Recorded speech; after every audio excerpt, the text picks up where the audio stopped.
I'm Doris from the Lightwork Experience, and today I will deliver you the September Spirit Baby messages.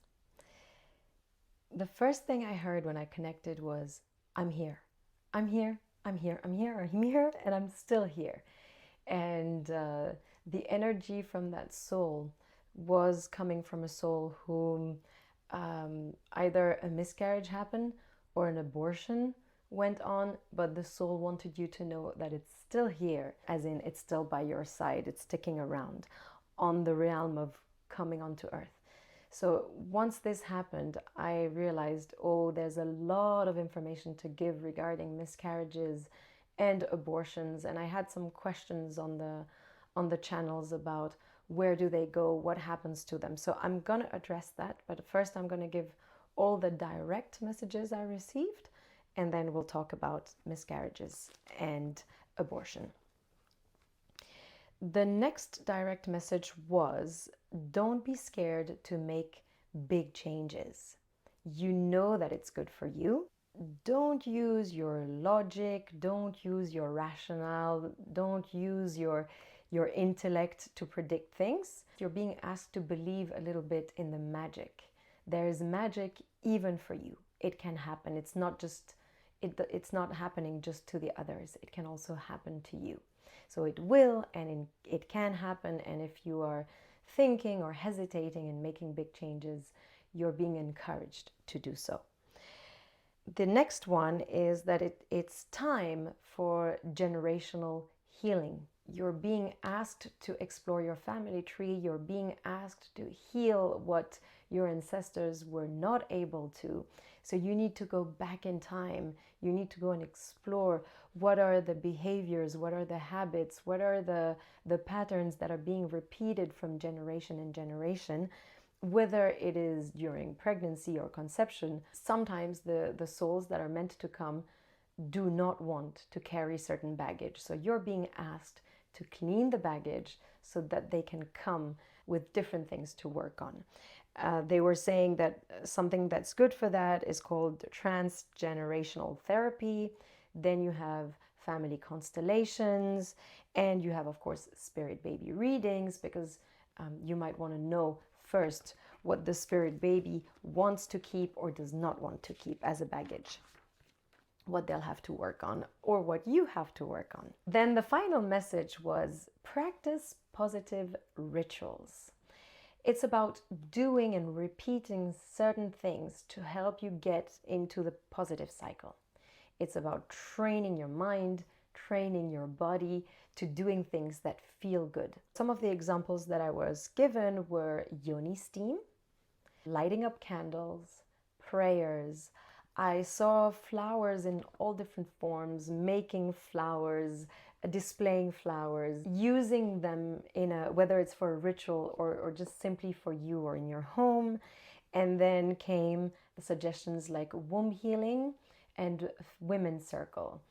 Feminine circles, where you would practice certain rituals, where you would be with other women, where you can share your story. There's always this need for support, or this message that comes for you, as in, don't be on your own. Team up with other women, share your story. You might find inspiration, you might find solutions, you might find friends down this road. Now, coming back to miscarriages and abortion.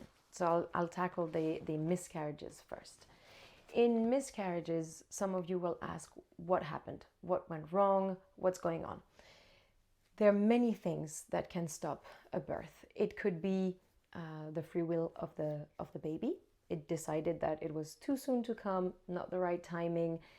If it's not the right timing for the baby, sometimes it will be on higher levels where we can call it the council. We'll decide that, hold on, we started it now, but it's not the best timing. Let's go back on this. Sometimes it has to do with the relationship between the siblings. Which soul was supposed to come first? One tried to go ahead, but it's not the right order of things. So you can have a miscarriage. Sometimes it's simply physical. It just didn't happen. It didn't catch. In the miscarriage part, sometimes the soul's incarnation time was just those few weeks of pregnancies. Don't forget that souls have an age, they have a level of experience. Some are very old souls. We tend to say that about some children or some people. They are very wise, or they have a lot of experience. And some souls are experiencing first time life on earth. And it's not that straightforward. Sometimes it will start with just a few weeks in the womb. First experience, go back to the spirit state, come back for another existence or incarnation that will be maybe a bit longer. So it's not that, I use those words a lot, but an incarnation is not linear.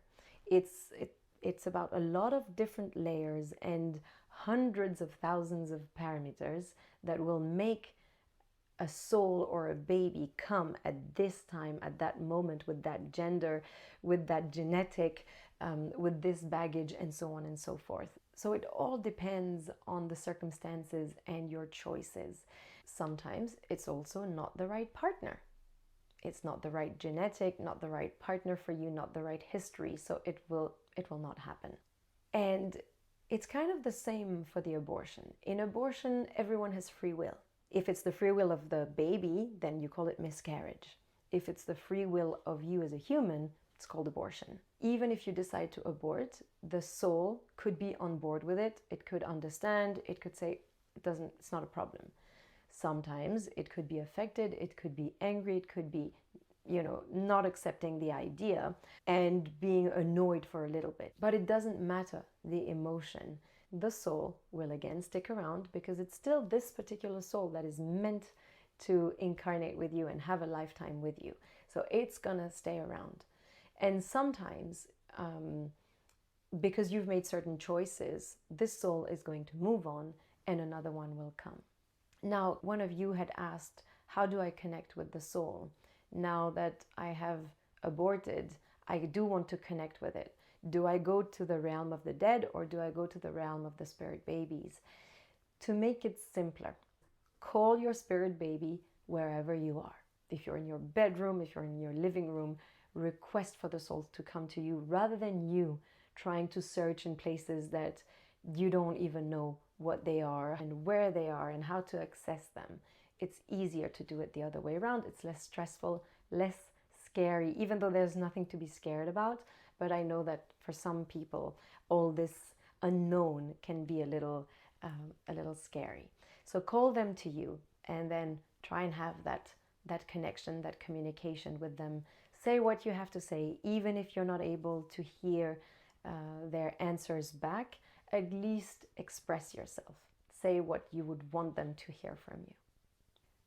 That's it for today and for the messages of September. Stay tuned. A lot more is coming this year. Bye.